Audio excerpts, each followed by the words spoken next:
Ovo je gotovo. Dobro, ovi su otišli. Vesti. Filerovi. Gospođa Vesna? Da. Pa ko će ovo sve da plati ovo? Je li bilo dosta gostiju? Pa puno je bilo, a nije problem ove devojke izvivao. Naplatit će im kasnije, nije to. Dobro. Ali ovi su popili Boga. Pa neka. Ivice, pa neka, va veselo, ne brini se, sve ćemo platiti. Ja ću da platim sve. U redu, nije problem. Ovako lepo, nek je do kraja lepo. Tebi hvala puno. Nema na čemu. Moji gosti su se lepo osjećali, ja se nadam i gledalci. Ja mislim. Sve što sam mogao da učinim, ja sam učinio. I ja sam čula da ti sad moraš da ideš. Moram na poslu. Moraš, da. Sve najbolje u emisiji i vidimo se sljedeće nedelje. Hvala. Hvala ti puno. Doviđenja, prijatno. Ćao. Bio si na visini zadatka. Ne mogu više.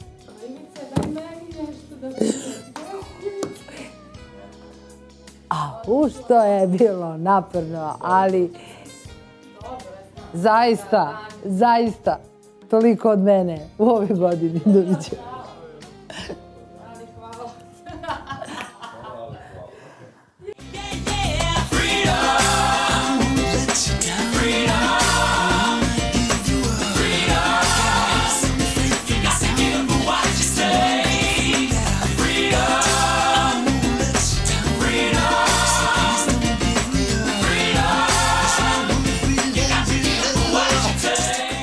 Za kraj imam jednu molbu za vas, dragi moji.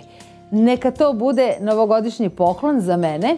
Svi vi koji ste gledali ovu emisiju, želim da pošaljete po jedan mail podrške, mail adresu naše redakcije ili na Facebooku i dokažete da vam je stalo do nas i u sljedećoj godini.